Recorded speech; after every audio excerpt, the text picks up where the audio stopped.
کہا یہ گیا ہے کہ نیت محرکات پہ تو ہم بات نہیں کرتے، لیکن بسا اوقات نیت جو ہے وہ اعمال میں ڈھل جاتی ہے اور بالکل دور دو چار کی طرح سامنے آ جاتی ہے۔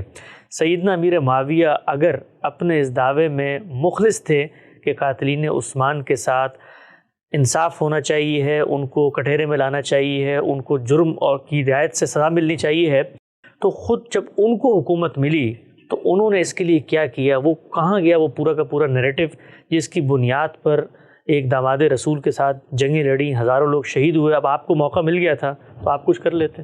اور جو لوگ یہ بات کر رہے ہیں انہوں نے غالباً پوری تاریخ کو کھنگال کر پہلے ایک فہرست مرتب کی ہوگی کہ جب سیدنا معاویہ نے اقتدار سنبھالا تو یہ نمایاں قاتلین اس وقت موجود تھے، انہوں نے ان کو کچھ نہیں کہا۔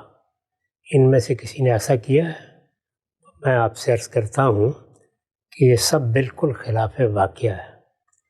سیدنا عثمان کے خلاف جو بغاوت ہوئی وہ 3 سطحوں پر تھی۔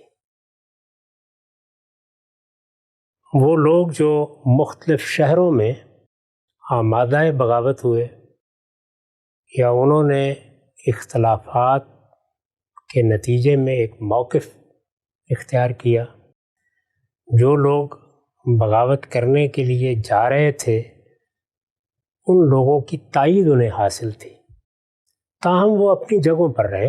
جیسے اب کبھی سیاسی اختلافات ہوتے ہیں تو ان سیاسی اختلافات میں بہت سے لوگ آپ کو قصبوں شہروں میں ملیں گے جو یہ کہیں گے کہ یہ فلاں حکومت کو تو الٹ دینا چاہیے، فلاں حکمران کو معزول کر دینا چاہیے، فلاں سے نجات حاصل کرنی چاہیے۔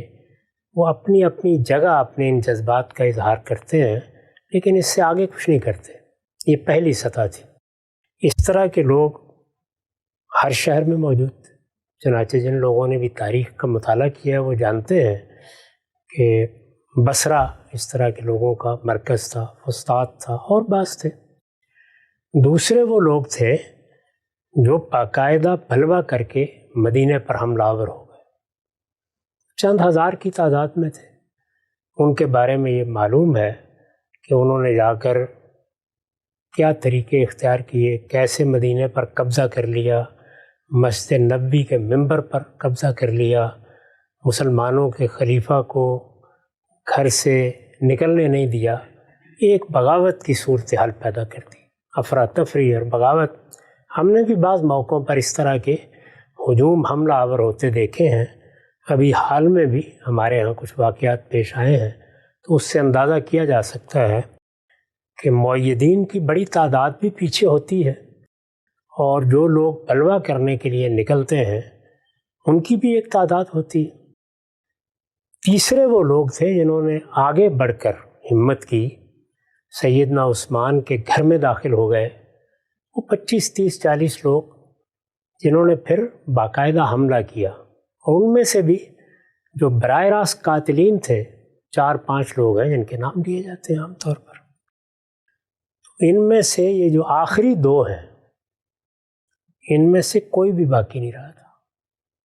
سیدنا معاویہ نے جب اقتدار سنبھالا ہے تو یہ سب کیفر کردار کو پہنچ چکے تھے۔